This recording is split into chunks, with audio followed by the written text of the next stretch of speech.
Hello and welcome. My name is Akira, and I'll be in the background supporting with the meeting management. I'd like to take a moment to go over some housekeeping, provide some meeting reminders of meeting norms. We'd like IAC members joining virtually, or my apologies, TAG members joining virtually to keep their camera on for duration of the meeting to foster increased interaction and discussion. You may have noticed that we switched our meeting platform uh, from Teams to Zoom. Most functionality will be the same. Um, my apologies.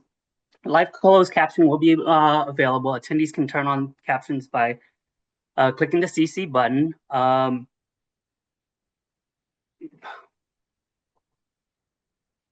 Give me a second here, Rim. I'm running into some technical issues. Uh, Catalina, could you take over for me for a second? Sure.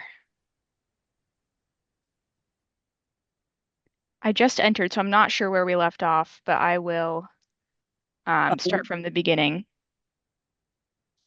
That'd be good, Catalina. He was Yes, just Okay. thanks, Catalina. Yeah. Okay.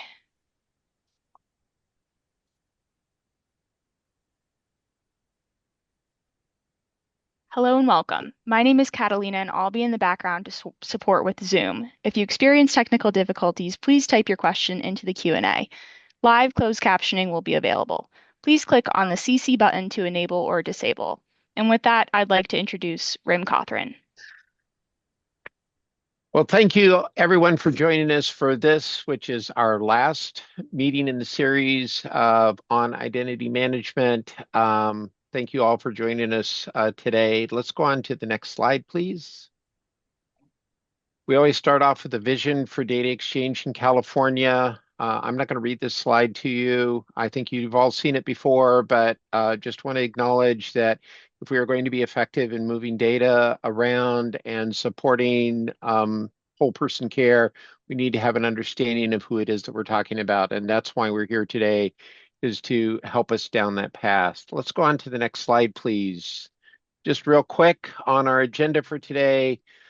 We've been talking about the identity management problem statement, and we're going to use that as kind of a surrogate for what we heard last time because we spent quite a wordsmithing that. I want to make sure that we get it correct, and that'll be one of our outcomes of the meeting series. And then we're going to turn once again to some of the characteristics and components of a solution. We've adjusted that a little bit from last time. Just to be really clear, our goal there, though, is not to come up with a detailed solution for identity management, but to understand enough about the problems to ensure that we're addressing the problems in the right functional way. And so we're not driving down to a final solution there. We will pause for public comment about 10 minutes before the hour, and then we'll talk a little bit about next steps and any closing remarks we have. We can go on to the next slide, please. We're not going to call roll today, but this is a reminder of who's on the call with us. Thanks once again for everybody for their time for joining us today. Gone to the next slide. As Akira and Catalina both mentioned, we are back on Zoom. That means that in addition to the public comment that we'll be taking verbally at about 10 minutes before the top of the hour, you can also use Zoom's Q&A feature to ask questions or make any comments during the meeting. Anything that you do put in the Q&A is visible to everyone. That includes other members of the public, so you can use that. The public can use that for comments. I would invite the panelists to take a look sometimes at what's in the Q&A. There are often some interesting questions or points that are made there that you might want to surface for other panelists. I often try to keep an eye on that, but I do want to keep people focused on our internal conversation as well. Let's go on to the next slide, please. And just as a reminder, our real objective of this meeting series is to identify, characterize, and prioritize the issues in statewide identity management. And as I said, we're going to talk a little bit about what might be the characteristics and components of a solution, but it's really characterizing the issues and how to potentially address those issues is where our focus is. We are not going to end today's meeting with a full-blown technical architecture for identity management statewide. That is not the intent. Go on to the next slide, please. And I'm going to pause here at this one.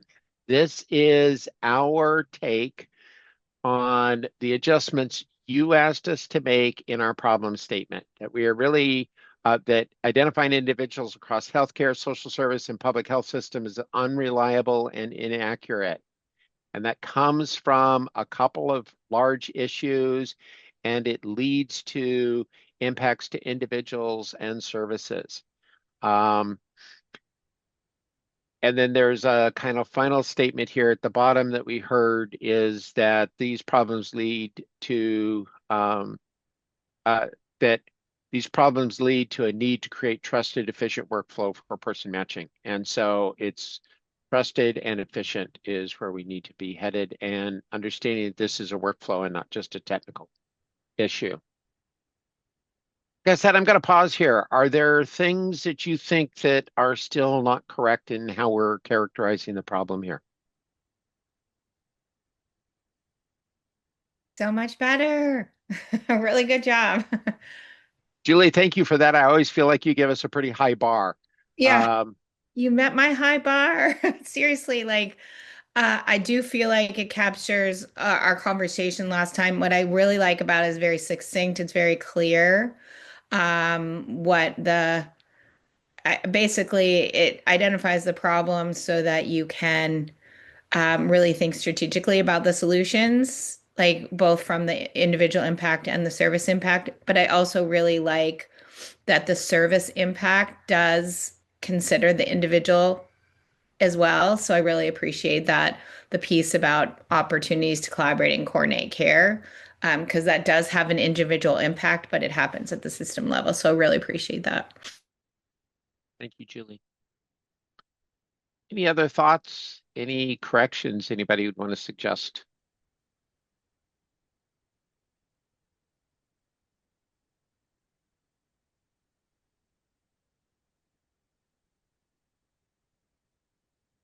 So either we got this perfect or you guys aren't in the mood to talk today, and I hope it is not that you guys aren't in the mood to talk. I'll just add on to say that I think this accurately covers what we talked about and how we'd like to see this handled. So thank you. Thank you, Aaron.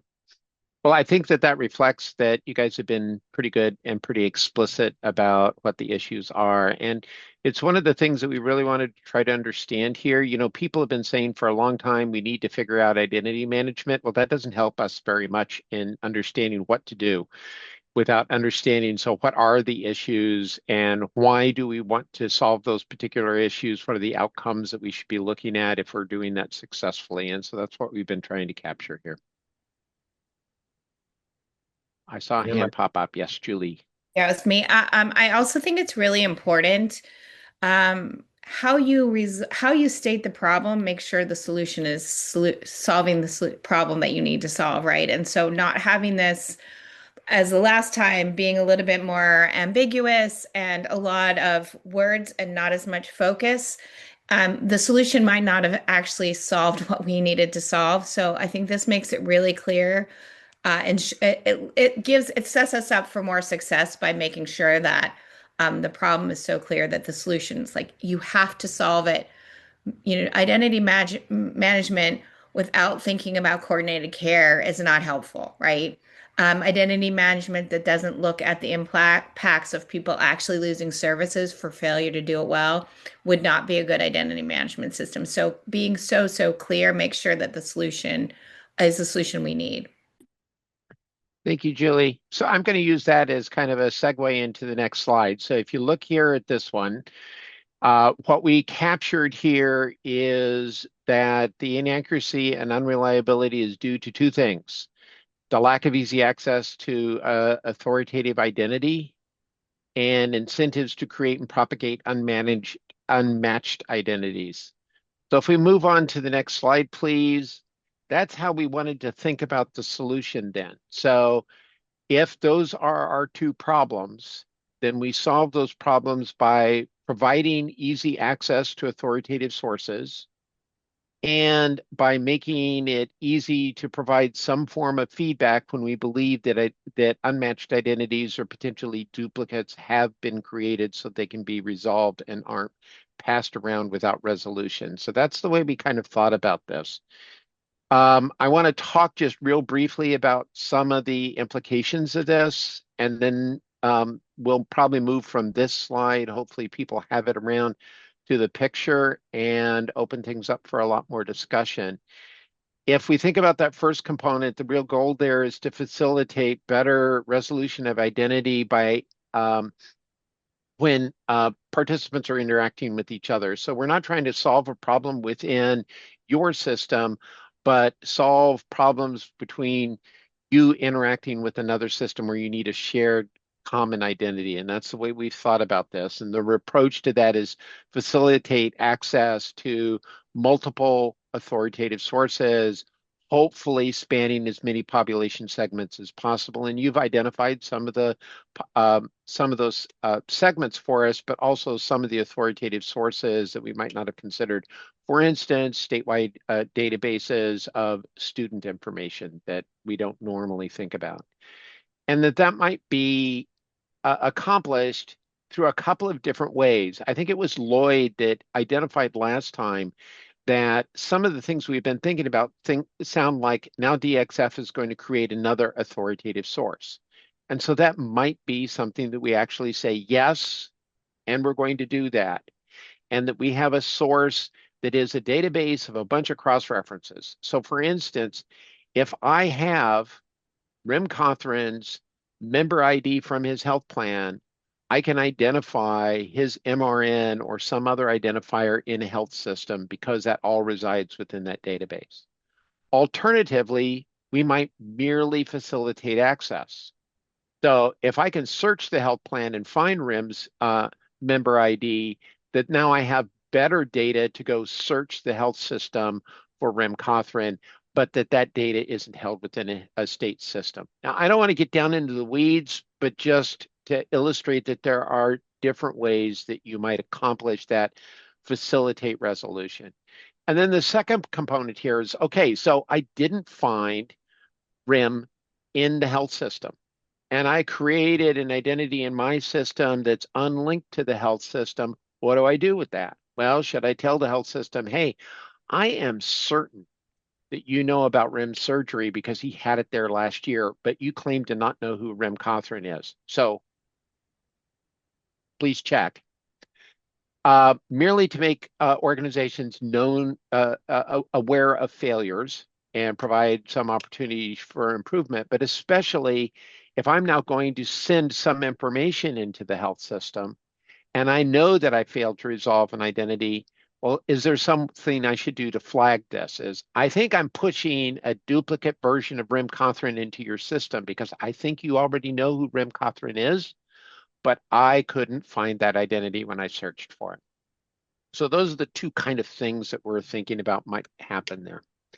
So let's go on to the next slide. And this is kind of a picture to illustrate what we're talking about. That on the right-hand side, there are a bunch of existing authoritative sources, that there is some way for you to find identities through facilitating searches of the authoritative sources.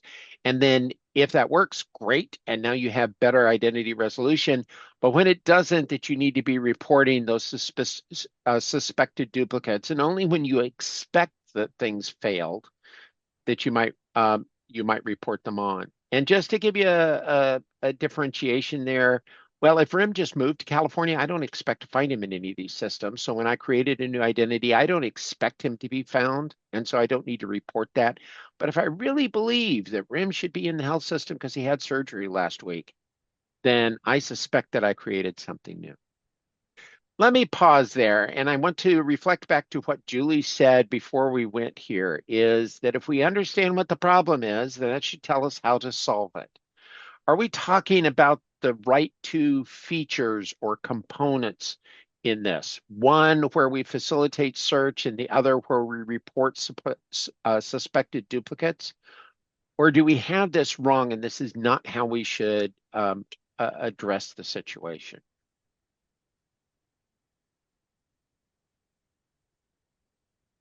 So, Aaron, yes, thank you. Hi.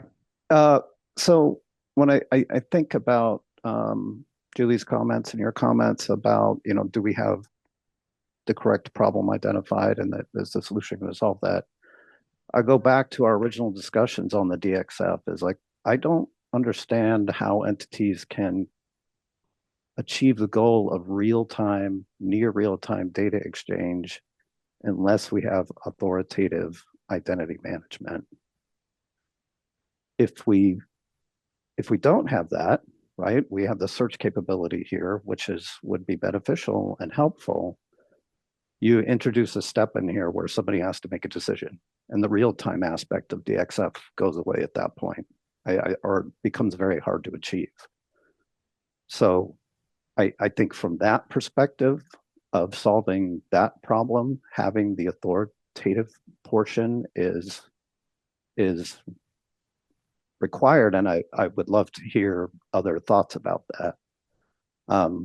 Especially from the QHIOs, because they have to do this today, and they're really a big part of the real-time data exchange.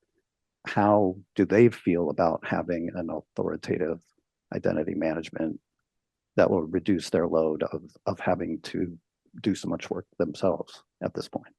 Thank you. Thank you for that, Aaron. And so I want to make sure that I understand what you're saying is that there is, at least in some cases, an issue if that orange box, the search facilitation, involves a human being making non-real-time decisions as opposed to there is something that a system can access in real time without a human intervention. Am I hearing that right? Yes, that for the real-time component, the authoritative portion is needed so that the automation can, with a certain confidence level, make the connection itself. Okay, thank you, Aaron. Jeff, I saw your hand go up for a while and then come back down. Did you have a comment you wanted to make? Yeah, sure. I was gonna wait for others to comment, but I think the goal stated on slide 8, right, is to facilitate resolution of identity.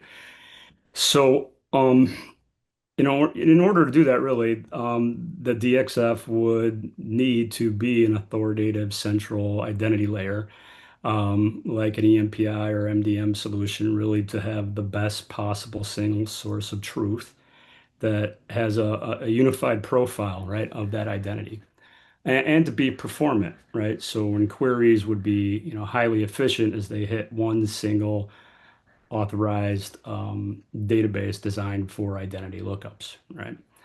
Um, a search facility doesn't really reach the goal of facilitating identity resolution. That would require DXF to build a middleware layer, really, that sits in front of all these existing authoritative sources over here. When a request comes in the search facility, it would have to be sequentially or even concurrently needed to query on all of those authoritative sources until it finds a match or comes back with a null answer. This is really the approach of, because in this approach, each authoritative source would have its own matching approach to determine if the incoming request meets their internal match threshold, and this can lead to very inconsistent results. And it's really the approach of the current national exchanges, right, which operate around 50%. So those were my thoughts around that, and I can go on a little bit more, but the problem there is performance, latency. There's no single source of truth, so identities remain fragmented. And then you'll still have the duplicate and conflicting identity problem. Thank you, Jeff. Lloyd, I see your hand up, but give me just a second. I want to address an item that Julie dropped in chat. What do we mean by authoritative identity sources? And I want to tell you what I mean when I say that, but I'm more interested in what you guys meant when you said authoritative identity before. What I meant by that is, and I'm going to use an example here, is that the DMV or Medi-Cal are both authoritative. The DMV can tell you what the driver's license number is because they issue it, not because they heard it from somebody. Or Medi-Cal is authoritative for a SIN because they assign SIN numbers, not because somebody told them.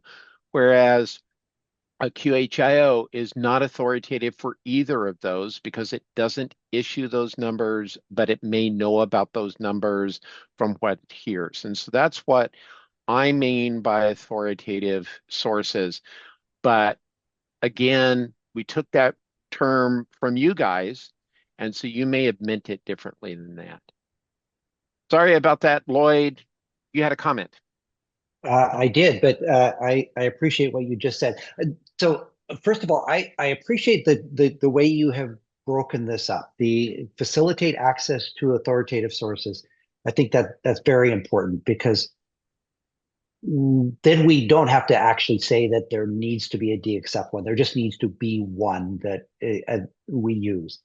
The search part, perhaps the word search is the problem because anytime we access an authoritative source to try and find out what the actual identity is, well, not anytime, but almost any time that we access it, we go in with information other than the identifier, right? If we already know the authoritative identifier, the driver's license number or the SIN or the social security number or whatever the authority issued, if we already know that number, we don't need to go back to the authority. We just use that number. Typically, though, we have some other pieces of information, a name, an address, a date of birth, and we ask them, what is your authoritative number for this information? So if we want to call that search, that's fine, or something else, look up. But that's part of the facilitating access, is that you can take the information you have and convert it into an authoritative number. Then the part that I particularly like is the second part, which is capturing the idea that here is my confidence in that number, up to and including I'm certain that this is not the right number and I'm probably creating a duplicate, all the way to we're really sure that this is the actual person who's associated with this authoritative number or identifier of some sort. That becomes very, very important when we talk about getting people access into the system. If we require that everybody meet the 97 percentile match before you can access the system, that introduces all kinds of access problems, which when we operating the system, we need to relieve that burden from the person trying to gain access and say, we'll take that on later. And that's where the suspected duplicate or low volume match or low propensity match, that kind of stuff becomes very important. So I appreciate the way you've broken these things up. We might wordsmith a little bit to convey so that everybody agrees that, yes, that's the idea. But I think this is very close to the two problems that we have. Maybe we can express them better. Thanks. Thank you, Lloyd. Aaron. Just a quick question. Is the existing authoritative sources only other state agencies? Was that the intention? Not necessarily. What, at least in my mind, but I would actually ask you, but in my mind, it's anybody that is authoritative for some identifier that might be used. So that means that a commercial health plan that issues member IDs might be authoritative for it. Sure. Okay. And that a health system is authoritative for their MRN. So they've done some, yeah. And so they've done some level of verification of that person's identity and created the identity. And well, they at least have an identifier internally that they have issued and take responsibility for. Now, maybe that's not what we need to be doing here. Maybe that's not the right answer. Do you think that we should be only looking at state sources? What kind of sources do you think should be included? No, I think what you described is a good like delineator, because you could add to that and say a QHIO also has their own identifier. but they haven't done any interaction with the member in any way to verify that this data that they have is actually that person. So it's less authoritative, but a health plan, other state agencies, they have, I would assume. So that would be the delineator there, I think. And that's at least the way I think we've been thinking about it, that what a QHIO has is derived rather than authoritative. And it may be very good, but it's derived. Julie, you have your hand up. Yeah, I'm just really worried about what this is going to mean for people who don't have access to their authoritative identity data. And so are they going to be not be able to participate in data matching? Are we not going to be able to coordinate their care? Like that's the big issue. We do a lot of stuff now virtually, and so we have that extra layer of how do you take information and how do you identify someone when they just have numbers? How do you know that that's not someone's numbers they borrowed or what have you, right? So we have all those things, but really like in day to day, a person experiencing homelessness with 2 bags that they are allowed to take into the shelter may not have their SIN number, may not have their social security number, may not have any of their identifying existing authoritative identity sources. What do we do with those folks other than duplicate? Like, how do we handle that and still allow them to get their identity match so that they can get care across different systems? And I'm really worried about this overemphasis, and I don't know the answer to, are we just going to let people say they are who they are? Yeah, sometimes we are. Sometimes we have to. That's the only way we can get them the care they need. So what do we do with that in terms of identity matching? And are we holding ourselves to such a high standard that we're not relying on just social security numbers, date of birth, address, familiar things that people know about themselves that they don't need to have something in their pocket to be able to use, to be able to say this person is the same person and we need to make sure they're getting the care they need. Well, and that's a question that I really want to answer here. And I've been talking too much, so I'm not going to talk very much. But in our minds, that's why we put the blue box in here, is that the orange box is not always gonna succeed. Either, I don't know, my driver's license has been falsified or DMV is down and you can't verify that I have the right driver's license, or I have nothing. But in any case, a search against authoritative services failed. And you know that. Shouldn't you do something about it rather than just propagate that identity on in? We've got some other hands coming up. Akira, if I can ask you to bring down the slides. I don't know that we need to have people stare at this diagram anymore, and I'd rather them stare at each other's faces and talk. So, Bashan, you've had your hand up. Thanks, Rim. One thing I'd be concerned with, and I don't know if I misheard you, were you thinking that a health plan identifier could be considered an authoritative ID or value? That was a suggestion that might be true, but you tell me. Yeah, I would be concerned. Maybe we want to update or think of the authoritative sources that have immutable identifiers. With a health plan, if one system decides to migrate to a new EMR, for example, or they change something from an IT perspective, you might see that identifiers change for the same person. And Okay. how do we account for that in this model? That's what I would be concerned with.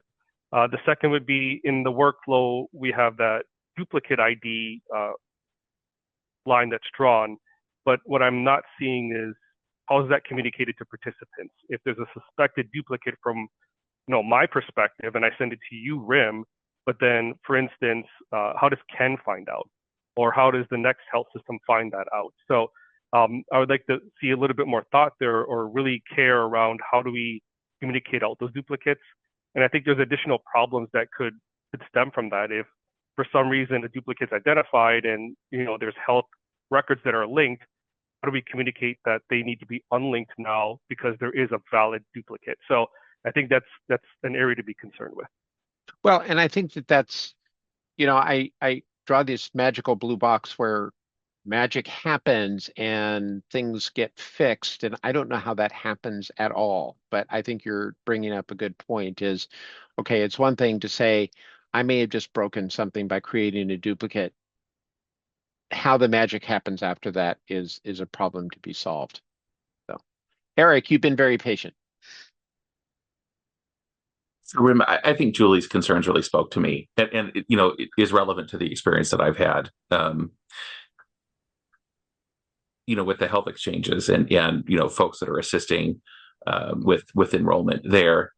So I wanted to ask, with this model, Rim, the assumption would be that if folks are authorized, members or providers of services, that they would have the ability to search against these authoritative sources, correct? That's like to the thought.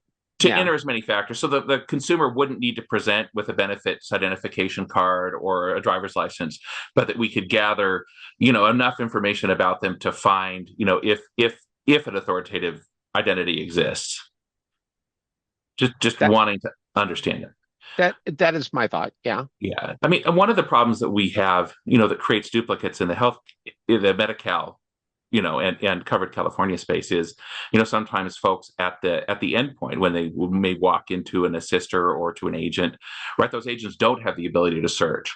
And so they're literally, taking the consumer blind, entering them in, and that definitely results in a duplicate application. I think just the ability to facilitate and find a match up front closes, I think, one of the particular drivers that we've seen at least in the space that I've had experience within. So, with that, we know, right, we always want to err on the side of ensuring coverage or ensuring access to service over that. So there always needs to be a facility to resolve a duplicate if there's a problem later. So I think it's just, what are the capacities, the magic box that you say where that resolves, and I do think that some way lies back in who is the payer for those services, right? What's the relationship between the service provider and the payer? How do they go back and resolve those duplicates back to that authoritative source? So something that flags that, but definitely think and really appreciate the solution here. And I think from my experience, just pushing that ability to search and find with limited information would really help resolve some of the problems that we've experienced. Not all of them, but a significant number. Thanks. Okay. Well, I think, again, I'm trying to collect characteristics. So thank you for that, Eric. That's what I'm hoping people can come back here with. The ability to search with limited information, demographics, is an important characteristic that we need to capture here. Danielle, you have your hand up. Yeah, and I think kind of maybe in that same vein of what are the characteristics we want here, I think depending on how that facilitated workflow happens, the benefits of that might be outweighed by the complexity of adding another layer into this mix. So I think we have to weigh, like, what does that system do? If there's something in between, the requester that has the information that they're trying to find a match for and before, like, the authoritative sources, are we appropriately applying logic that those authoritative sources have? What information are you letting get searched? Is it appropriate for someone to be able to look that up with just the name, phone number, and address? What if it's someone looking up their neighbor that shouldn't actually get that information? How do we have trust? And are you having to recreate that in that middle layer? And is that going to add unnecessary complexity? Or, the benefits outweigh that? So I think that's just something to keep in mind of adding any another step in the process adds complexity, and it has to really be worth it. Thank you for that. I think you're right. I think that's a good thing for us to keep in mind. It's going to be something that we're going to have to be reaching out to you all or our stakeholders in general to understand when we cross that line. So, but I think it's good. One of the other characteristics that I heard mentioned was some indication about the certainty of a match. How important do we think that is to be part of this system? Who was it that made that comment? I can't remember again already. That was me. That was Lloyd. And by certainty, I mean up to and including the point that was just made about is this, have we verified that this is the actual person, right? And this deals with this with IAL levels and so on. But it's a continuum from, and a lot of it is risk-based, that given that all I know is that you told me your name and your address and your phone number, and that's all I know about you, that information needs to go along with all of the requests and other things that we make. And then people may say that, no, given that that's all you know, we can't give you this information. It's too risky. All the way up to, yes, I saw you in person. I looked at your identifier. I said you're, in the lingo, it's IAL2 or IAL3. Mm-hmm. That goes along with the request. And now that same person could say, oh, given that I know that you did all of this and I trust you, you can have that information. And I So think that's what I'm talking about. The okay, uncertainty is on both dimensions in terms of the information that was provided and how much the identity was verified, the actual human identity. I think that's an interesting point because I'm not aware of many systems outside of identity verification, not matching, but identity verification that do that. So that's an interesting dimension to this, Lloyd. Thank you for that. Julie, you've had your hand up.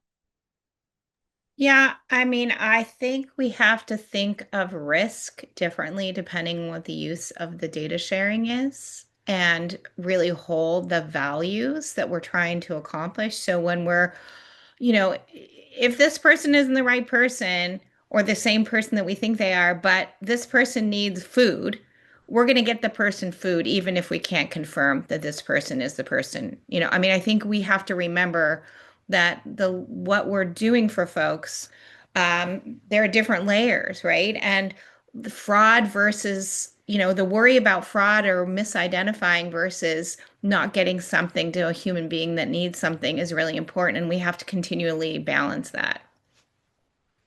So how do we balance that? Do you believe that, the organizations that are delivering services have a responsibility there or a capability there? How do we handle that? Yeah, I mean, the truth of the matter is probably the system that has the most duplications is the homeless system of care, right? If you think about systems, because these are folks who often have, very few safety nets, and we will err on getting people what they need over making sure that they are exactly who they say they are, right? Obviously, when you're in high risk situations, you're going to do that more. And every time we make a decision about whether this is enough to be able to say to be able to say this person matches, it's what is the risk of not matching and what is the risk of matching inappropriately, and each situation is going to be a different level of what comfort level we have as risk. I think what needs to be center is the patient or the person, as we make those decisions. Right. Great. Thank you. I'm just going to warn people that we've been having a really good conversation here, and there are a few people who have been silent. And you know that if you've been on the TAC meetings before, that sometimes I call people out. So just be prepared for that. If nobody raises their hands, you might hear your name. Aaron, you do have your hand up, though. Yeah, I just wanted to add to that. I think that's where the competence level needs to come in because, of course, we're never going to deny care in any way. And the identity data provided to provide that care may not be very good, but there's an opportunity there as well, which is, I think, what we want to capture, which is in order to, help aid that person in the future, if a match can be made, then the next healthcare provider will now be able to see the data about those services that were provided. We know that's not in many cases, especially the homeless, that the opportunity that those matches are not going to be great, but maybe better than what we have today. So that's kind of where the opportunity is. But maybe that data is just going to end up being something that's very low confidence for others who are trying to link to that record in the future, right? Thank you, Aaron. Eric, you have your hand up.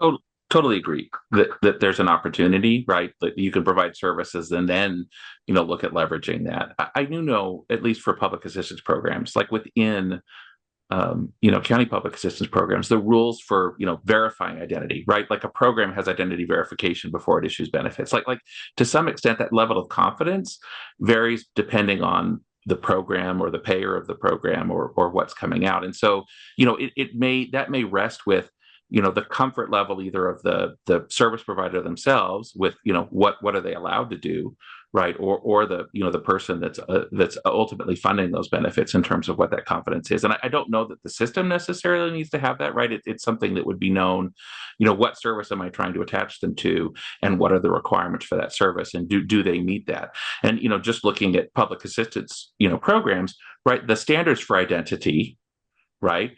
The residency, all these kinds of things vary from program to program in terms of what the standard, the threshold that needs to be met to do that. And so folks that are providing services in those areas and funding that, may know that this is what's needed. But I do, go back. I think the point is, however close we can get in terms of matching gives us the ability to have a conversation about, what's more needed to get to this level of service. And this person is falling into a gap. How can we reconnect them, right?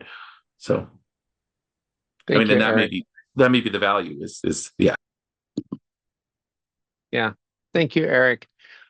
We don't have our QHIO representative with us here today, but Ken, I'm sorry, I'm going to call you out. I know that you work from a healthcare standpoint, that you're working at trying to deal with identities on a regular basis. Do you have any thoughts about today's conversation? Letting it all marinate. A lot of things kind of resonate with me and having this discussion. It feels a lot like deja vu, to be honest with you. For those of us who've worked in the QHIO or HIE realm for a long time, the master EMPI of sorts, that's the holy grail of data exchange, right? The ability to facilitate data exchange on a trusted identity or record, it's never been able to be achieved. And part of me can't help but think that we're kind of addressing the symptom and not necessarily the full holistic problem. By and large, a lot of this workflow that we're talking about has a human nature factor to it. Julie touched on it. When you have someone in crisis or someone right in front of you, we're not going to care about who they are. We want to give them treatment, service, or whatnot. So that's going to result in a lot of the workflows that we have in front of us where, I've got 20 John Does from the last 20 days, how do we reconcile that? I would caution looking at it strictly from a technology perspective. I think that's the takeaway. I think for 12 plus years, we've tried to look at it from a technology perspective and it doesn't always match. I think we need to look at it much more holistically. Look at the workflows, look at best practices. Are there mechanisms that allow us to be a little bit more, have the ability to reconcile records, so to speak? It may not be something we can solve right out of the gate with the initial contact or point of care, but there might be some workflows that need to be reviewed that lend itself so the technology can assist versus dictate how we're going to manage identities. Yeah. Thank you, Ken. I might also call it attention to one of the comments in Q&A from Dan Chavez that also said this is not just a technology question, but about maturity as well. And, maturity of an identity or maturity of identity management. So I think it is important to acknowledge that this isn't just a technical issue here. And thanks for that, Ken. Chris, your experience is kind of the other place at United Way. So you're dealing with this in a social services environment. We've heard from Julie, but I'm interested in any thoughts you might have. Yeah, no, I think everybody is definitely hitting on the target. Julie's comments definitely, and a few other comments that really strike hard. And I do agree with Ken. It is there's a big component of this, maybe even a bigger component of this that's workflow rather than technology, which is something to consider. One thing that I've been thinking about and opining on as we've been talking about it is if the unauthoritative organizations are delivering the identity by combining authoritative organizations' data, couldn't the identity management be handled by the unauthorized organizations as the trusted identity authority? Sorry, there's a lot of authority being thrown out there, but if the unauthorized organizations, like think of a QHIO, is doing the exercise of taking authorized organizations' data, combining it to get to an identity around an individual, wouldn't they have the burden of being the identity trusted authority out there? And couldn't that be a service or role that they could play, as well as other intermediaries within that layer? Because I think the thing that struck with me a lot is somebody's comments about creating extra layers and steps and combining data and having to search different identities from different authoritative organizations, adding complexities and time to service. If the QHIOs, there's already organizations that are that middle layer that are combining this information, couldn't that speed up the process?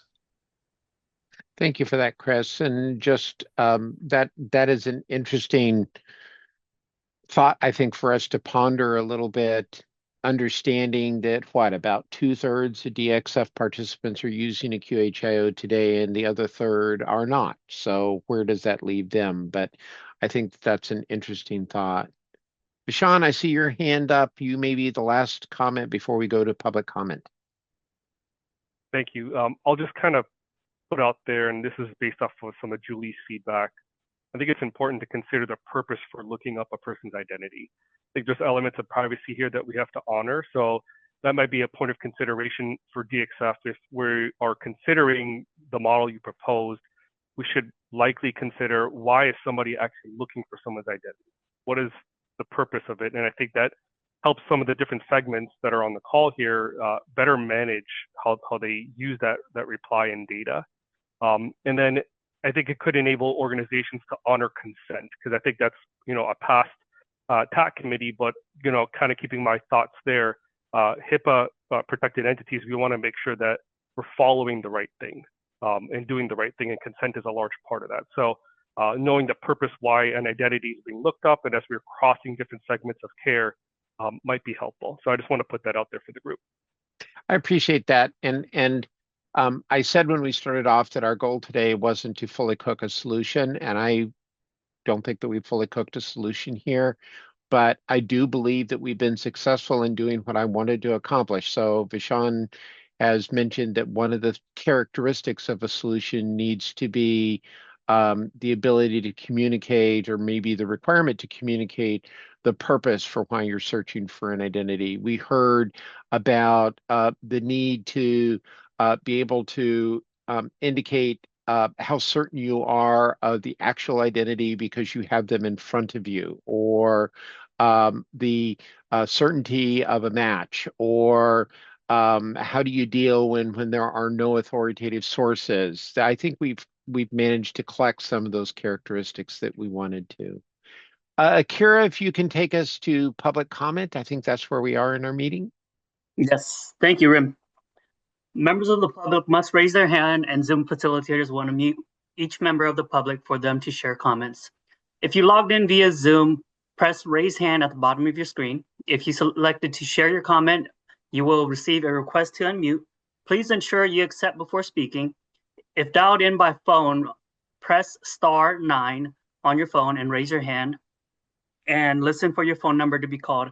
If selected to share your comment, please ensure you are unmuted on your phone by pressing *6. People will be called in the order in which their hands were raised and will be given 2 minutes. Please state your name and organizational affiliation when you begin.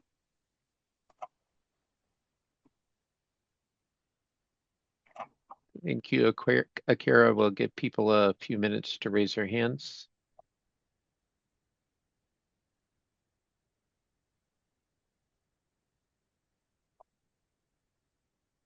We have no hands raised at this time, but we can give them a few more minutes. Yes, let's do that.